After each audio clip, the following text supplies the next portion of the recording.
Francis of Assisi wrote the words of the Canticle of the Sun in 1225 in the small convent of San Damiano near Assisi. It is the saint's best-known text. In the beauty of creation, St. Francis discovered God's love for the world.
When St. Francis wrote this hymn to God's creation in Umbria, Italy, the cathedral school in Regensburg, north of the Alps, had already had a boys' choir for 150 years.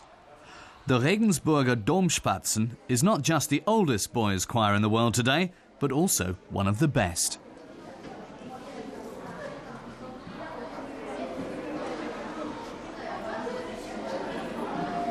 The choir master, Roland Büchner, has always been impressed by the particular spirituality of the words of the Canticle of the Sun. That's why he has commissioned a new setting especially for his choir. I sang it as a child to a different and very simple melody. I've always remembered the words in the chorus. Be praised, my Lord. That has always been a part of my life, and it's a wonderful piece with very poetic language.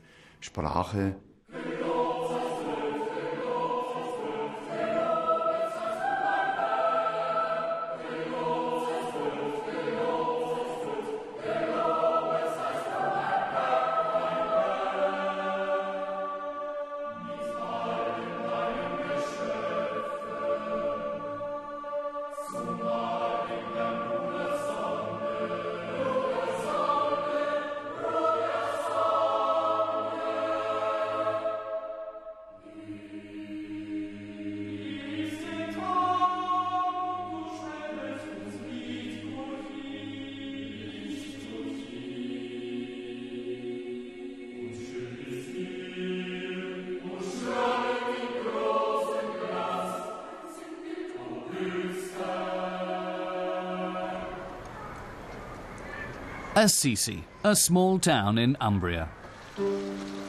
It was the home of Francis of Assisi. It was from here that his order of Friars Minor, also known as Franciscans, spread their message of poverty and piety around the world. The San Francesco Basilica was built after St. Francis's death. Soon Assisi became one of Christianity's most important places of pilgrimage. 7 million pilgrims now come to Assisi from around the world every year. Francis of Assisi, the saint of the poor and weak. He embodied the human longing for brotherliness. According to a famous legend, he preached to the birds and blessed them as God's creatures, just as he was God's creature. Sacro Convento is the order's spiritual center. The Franciscan, Thomas Friedel, believes the Canticle of the Sun leads straight to the heart of St. Francis's faith. St. Francis asked himself, who is God for me? God is a mystery that cannot be fathomed, but how do I find the signs that lead me to this mystery? A first sign, an important sign, is creation. It's written in the Bible that God is the creator of all things. He created everything that lives. The visible creation allows us to get a glimpse of the invisible God. Creation makes the invisible God a bit more tangible and visible. The creation is God's message.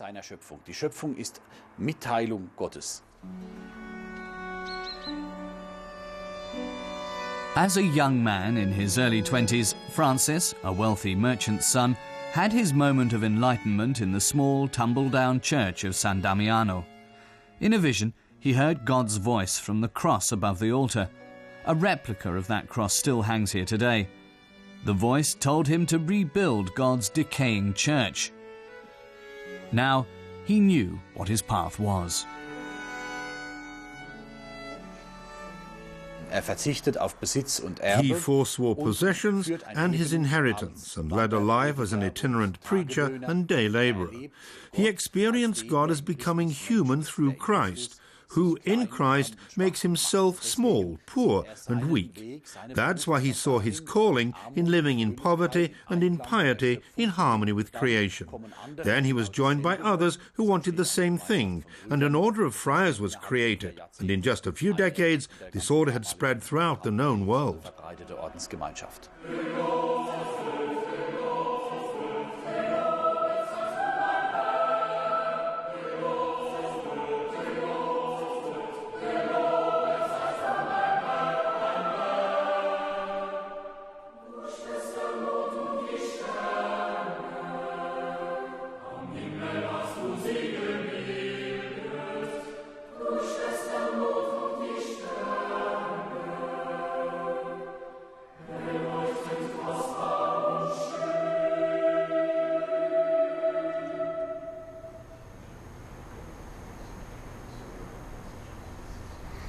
The daily early Mass in the lower church of San Francesco starts at 6 o'clock. It's the first of many held here every day.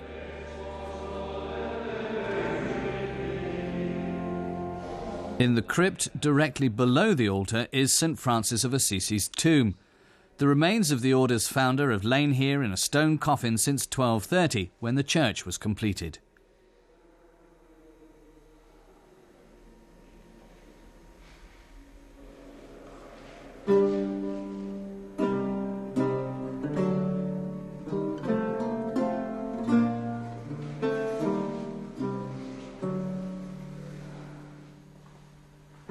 Together with the church, a first building was also constructed for the friars. In the scriptorium, the friary's writing room, the Canticle of the Sun was written down a few years later by an unknown Franciscan.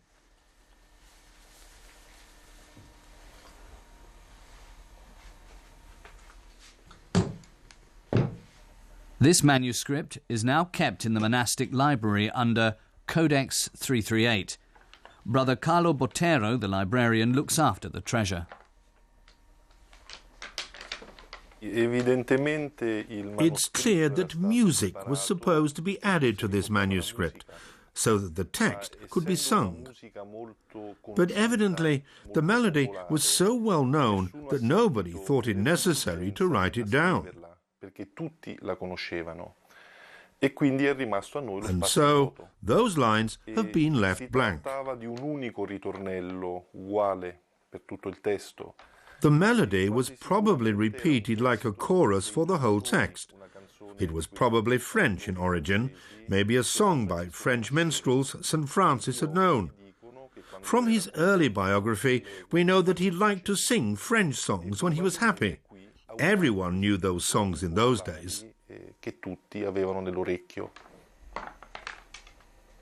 The manuscript was not written in the usual Latin, but in an Umbrian dialect. It is considered the oldest surviving document in the Italian language, the beginning of Italian literature.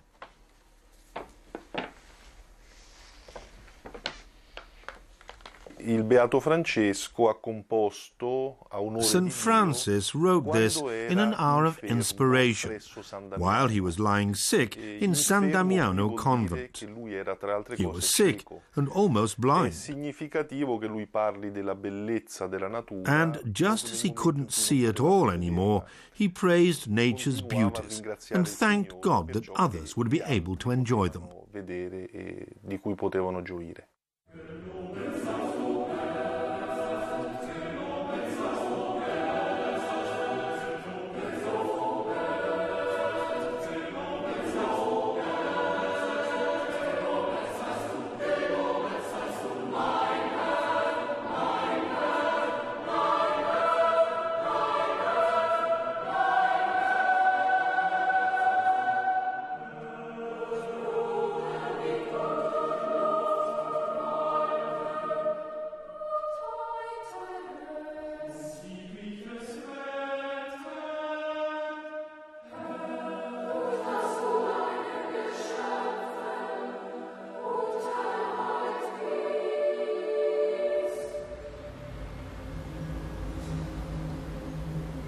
Francis of Assisi's simple but powerful words have often inspired musicians to put them to music. In Munich, there lives a composer who has interpreted them in a contemporary manner. Ennjot Schneider is one of the best-known modern German composers, with a huge oeuvre ranging from secular to sacred music and even to well-known film scores. His setting of the Canticle of the Sun was commissioned for the Regensburger Domspatzen.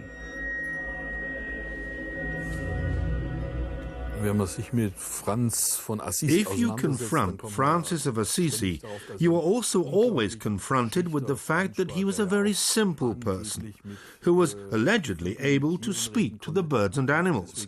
That's why the music has to have the harmless naivety of folk music.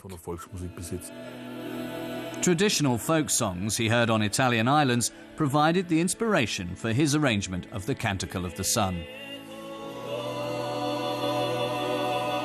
If you go to concerts on Sardinia today, the old way of singing with these drawn-out drone notes is very popular. The sound the singers produce shifts with the harmonics, and all these potential combinations provided me with the material for the Canticle of the Sun.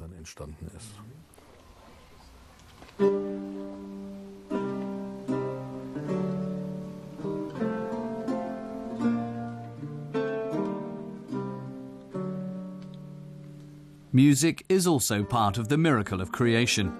The search for its secret, for the roots of music, is something that Ennjot Schneider has always been interested in. I'm someone who's always interested in the archaic. I'm not one who's interested in the modern ideas of the mind and of thought. I want to know about what's deep within us, in our subconscious. About what people did at the earliest level far back in history, in the depth of their subconscious. That's why I'm fascinated by old texts and old Bible passages, because the knowledge in those texts binds me back, so to speak, to very deep layers from the past. This binding back in Latin is religare, or religio, and religion is precisely the question, where do I come from? What binds me to the origin of the world? That takes you straight to the issue of religion.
There are these beautiful lines by William Blake. To see a world in a grain of sand, and a heaven in a wild flower. Hold infinity in the palm of your hand, and eternity in an hour. It's the same with music. I don't need 12 tones or harmonies. I can find the creation in just one long note. Schneider likes commissions from the church.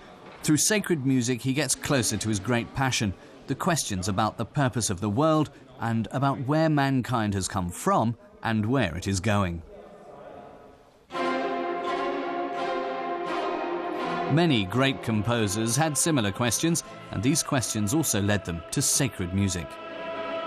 Church music is different because it's almost always set to words. Apart from some organ music, there is almost no instrumental church music. These words are very fascinating to me. It's like looking back at ancient history. When I'm composing something a cappella for a boys' choir, then I see myself as part of a tradition that has been around for more than 1,000 years, and that's a powerful feeling.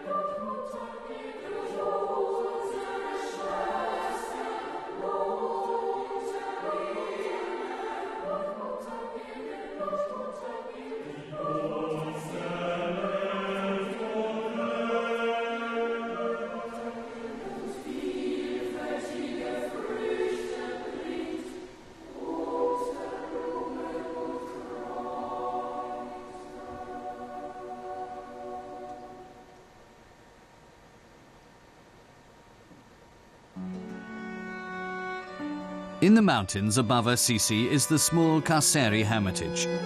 It has hardly changed in 800 years. Francis of Assisi often withdrew to the remote location in the forest for several days to pray. St. Francis's idea of an ascetic life in harmony with creation is still alive here.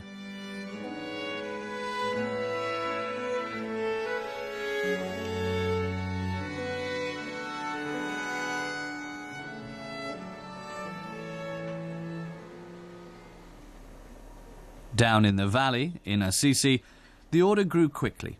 The charisma of its founder and his search for the roots of the Christian faith fascinated many contemporaries. Soon the order needed structures, buildings, rules. And soon Franciscans could also be found in other places and even other countries. But St. Francis didn't want to be at the top of a powerful organization. He withdrew.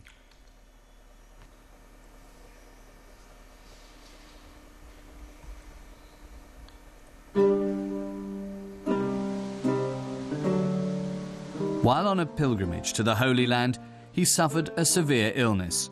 An eye infection left him almost blind. He was 43 when, now back in Assisi, he wrote the Canticle of the Sun. It is said that the last 2 verses were added 2 years later, when he was close to death.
In the autumn of 1226, St. Francis was a guest in the palace of the Bishop of Assisi.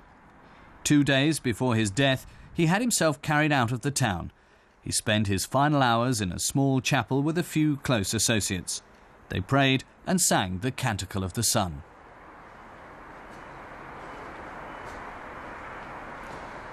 A typical important characteristic of St. Francis is that the final two verses refer to the relationship between disease and suffering, and also to death. He expresses that in the words, "Be praised, my Lord, through those who endure sickness and trial." God is with us in our suffering. There is a reality of suffering and disease. And St. Francis experienced that himself when he was writing those words, which are about forgiveness and peace. He goes on to call bodily death our sister. Death is for him a transition into a new reality, into a new and eternal life with God. St. Francis of Assisi died on the 4th of October, 1226. Just 2 years later, he was canonized.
In Regensburg on the Danube, a cathedral school was founded in 975 with the express task of providing musical accompaniment for the cathedral's celebrations of the Mass.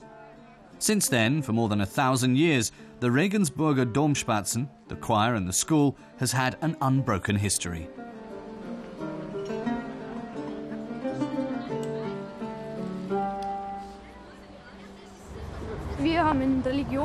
We discuss this in our religious knowledge lessons, this choir boy tells us.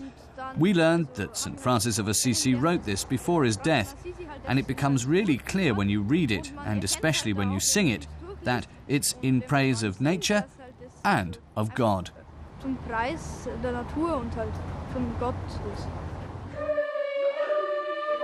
The Domspatzen still sing a Mass in Regensburg Cathedral every Sunday. They go on tours all around the world, and many of their CD recordings have won awards. Sometimes the choir master, Roland Buschner, splashes out on a commission, such as the Canticle of the Sun.